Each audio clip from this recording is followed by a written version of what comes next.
Hello students, आज हम लोग यूनाइटेड नेशन पढ़ेंगे। Chapter 15 world war two 1939 to 1945 विश्व युद्ध 1939 से 1945 तक हुआ था। The second world war was more destructive than the First World War. Despite the League of Nations, the Second World War broke out in 1939 and it continued till 1945. In this war, Germany, Italy, Japan fought against almost all the remaining countries of the world. In 1945, the US dropped atom bomb on Hiroshima and Nagasaki, two cities in Japan. Several cities were destroyed. It was great treat to mankind. जैसा कि हम लोग जानते हैं कि द्वितीय विश्व युद्ध 1939 से 1945 के बीच तक हुआ था। प्रथम विश्व युद्ध की अपेक्षा द्वितीय विश्व युद्ध में जान माल की ज़्यादा क्षति हुई थी। तो द्वितीय विश्व युद्ध के बाद जो लीग ऑफ नेशन की स्थापना की गई थी, प्रथम विश्व युद्ध के बाद लीग ऑफ नेशन की स्थापना की गई थी, परंतु लीग ऑफ नेशन के रहते हुए भी द्वितीय विश्व युद्ध हो गया, जिसके कारण लीग ऑफ नेशन समाप्त हो गया। और इसके बाद ये इस वार में यानी कि द्वितीय विश्व युद्ध में इटली, जर्मनी, जापान आदि कंट्री एक साथ मिल कर के लड़ा था। और 1945 में अमेरिका एक एटम बम गिराया था, जो जापान के हिरोशिमा और नागासाकी दो सिटी उसका एकदम बर्बाद हो गया था, और बहुत सारे अन्य सिटी भी ख़त्म हो गया था। After the second world war, some people realized that it was necessary to form a powerful international organization which could stop any world war in the future. They provide security of all the people of the world against any kind of exploitation and help them lead a health and better life. तो द्वितीय विश्व युद्ध के बाद बहुत सारी जान माल की क्षति हुई थी। इसके कारण बहुत सारे पावरफुल जो शक्तिशाली देश थे, वे चाहते थे कि कोई ऐसा ऑर्गेनाइजेशन स्थापित हो जो विश्व युद्ध को रोक सके, क्योंकि प्रथम विश्व युद्ध के बाद लीग ऑफ नेशन की स्थापना की गई थी। तो उसके होते हुए द्वितीय विश्व युद्ध छिड़ गया, जिसके कारण वो लीग ऑफ नेशन समाप्त हो गया। इसलिए लोग चाहते थे कि द्वितीय विश्व युद्ध को रोकने के लिए कोई ऐसी संस्था बने जो इस युद्ध पर विराम कर सके।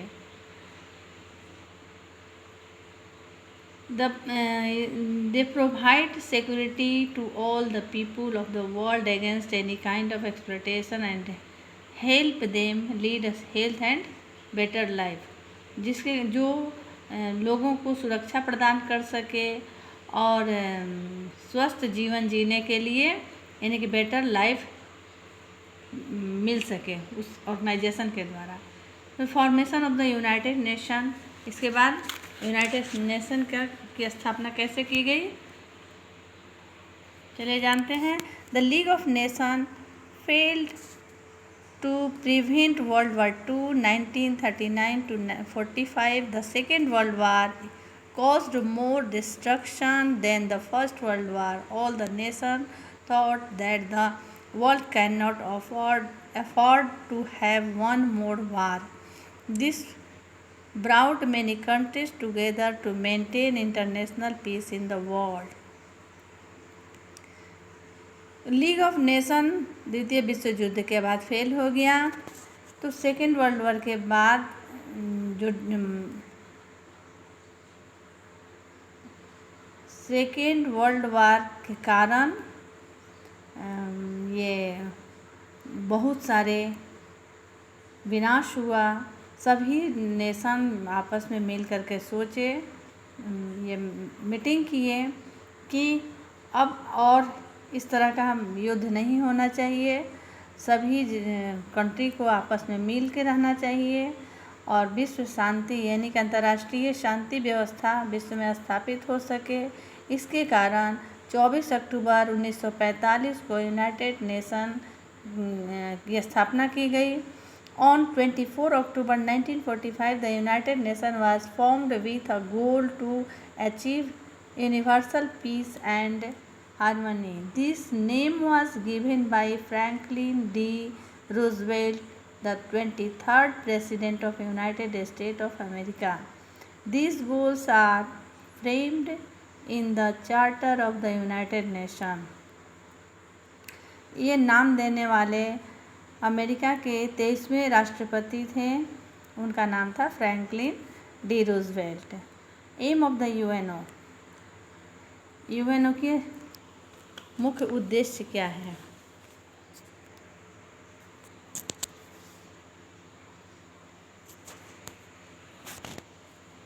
To maintain international peace and security, यह अंतर्राष्ट्रीय शांति और सुरक्षा स्थापित करता है।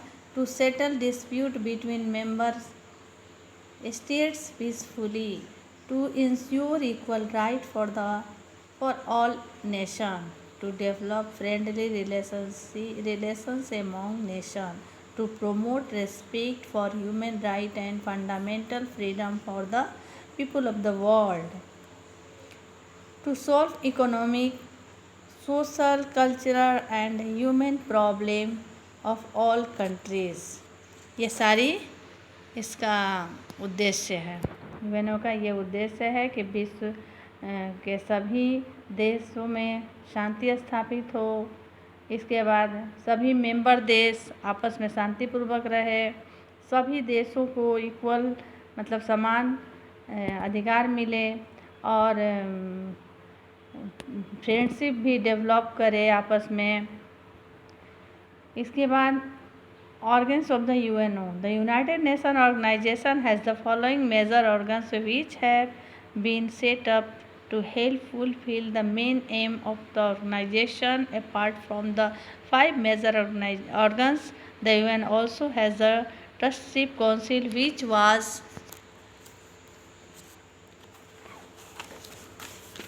established in 1945. Though its work was completed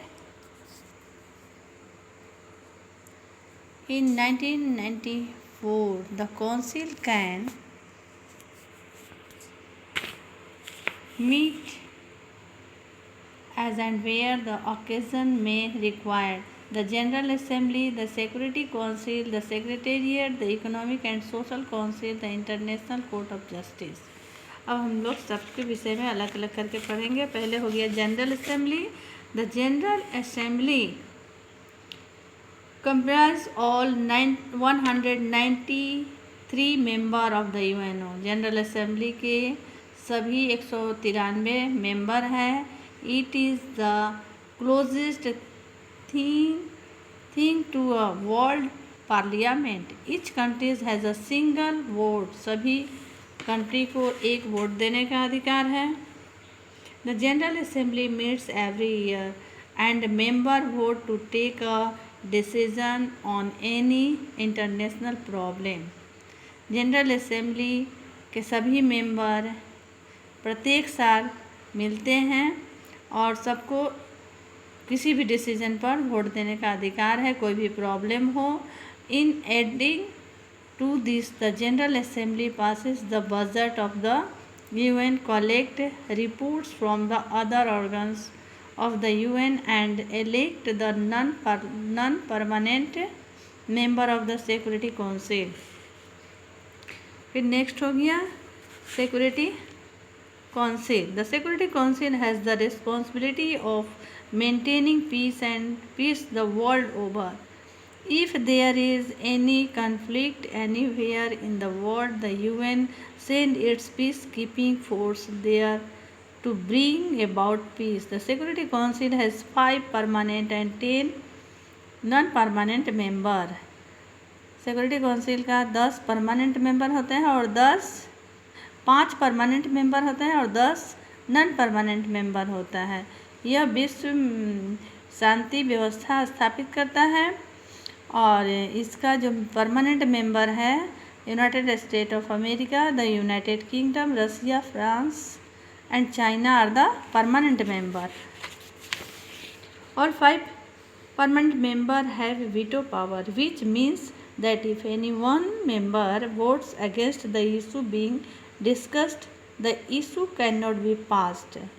सभी जो 5 परमानेंट मेंबर हैं इन्हें वेटो पावर करने का अधिकार है।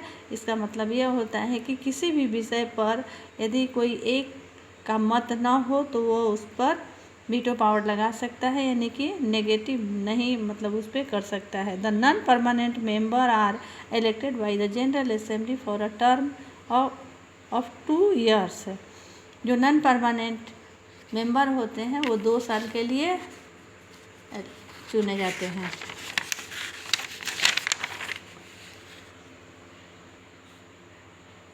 नेक्स्ट हो गया the secretariat. The secretariat of the UN is one of the most important organ of the UN.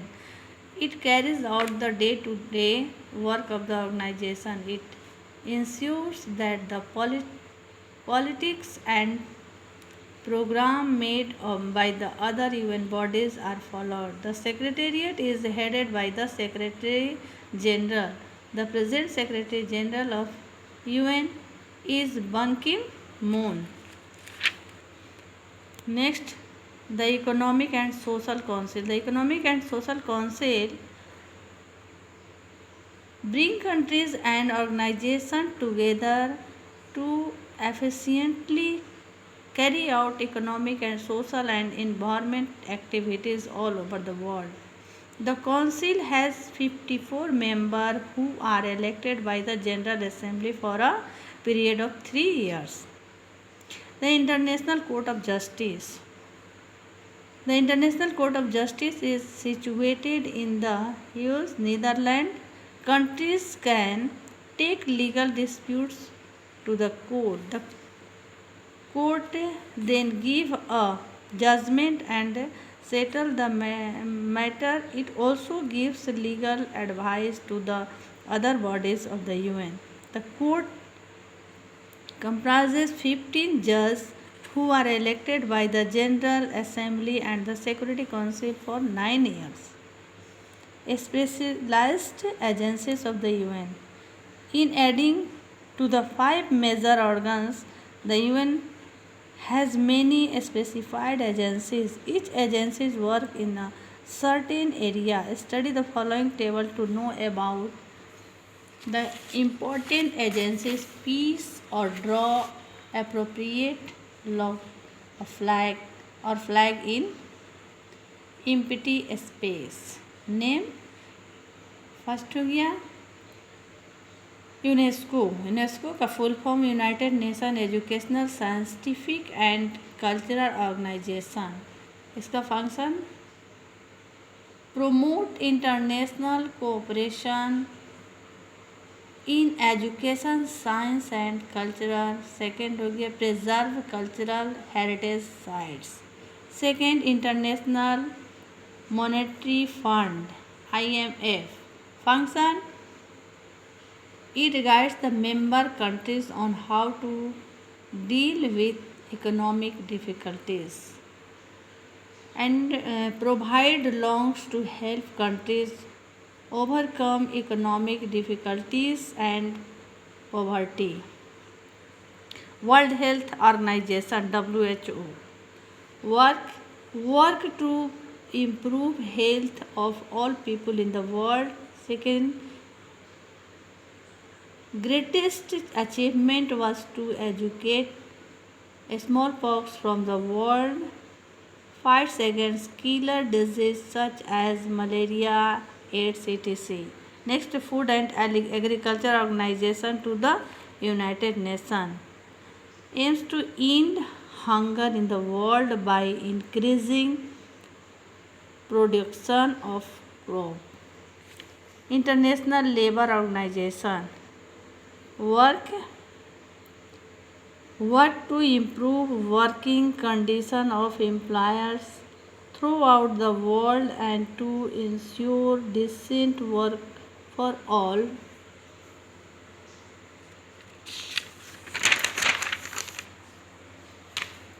India and the UNO. India is one of the founder member of the UNO. It joined the UNO on 13th October 1945. It is also one of the major contributors of troops for the UN peacekeeping force. It has participated in many UN peacekeeping missions to various countries such as Democratic Republic of the Congo, Rwanda, and Cyprus. Other important fact regarding India's contributions of the UN are: Vijay Lakshmi Pandit of India was the first woman president of the UN General Assembly. From 1985 to 1988, Dr. Nagendra Singh of India served as the president of the International Court of Justice. Hardeep Singh Puri served as the chairperson of the Security Council Counter Terrorism Committee from 2011 to 2012.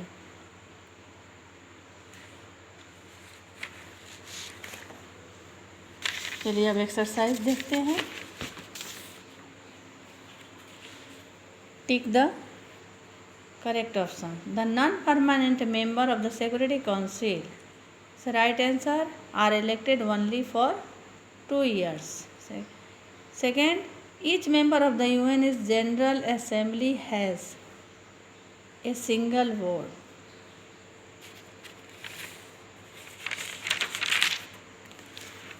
Third, the World Health Organization. इसका right answer हो जाएगा work in the field of health.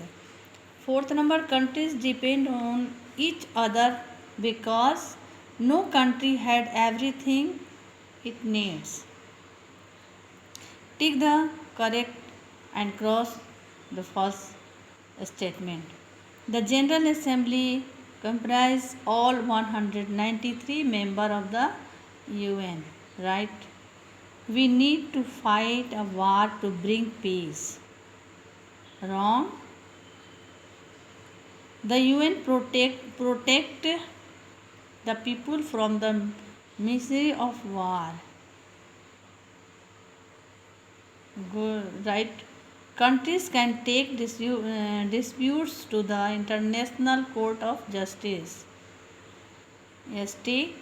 The Secretary General is elected by the member of the Economic and Social Council.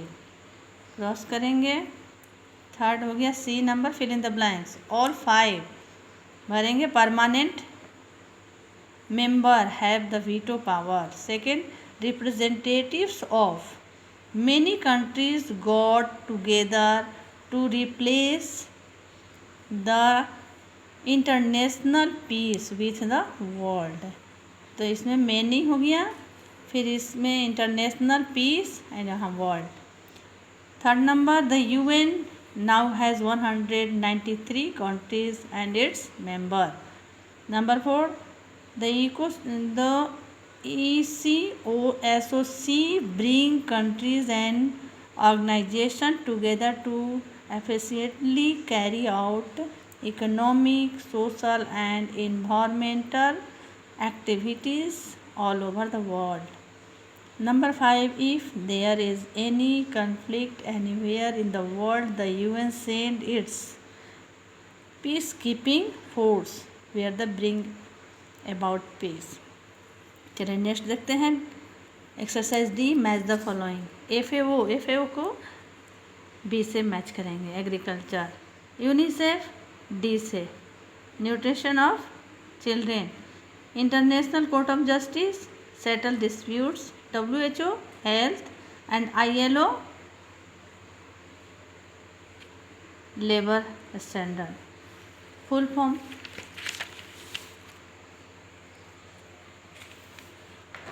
WHO, world health organisation, UNESCO, united nation educational scientific and cultural organisation.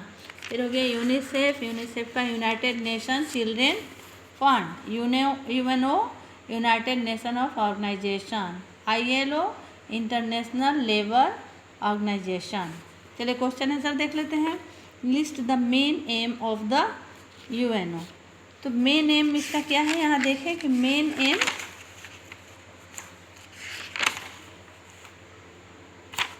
Main M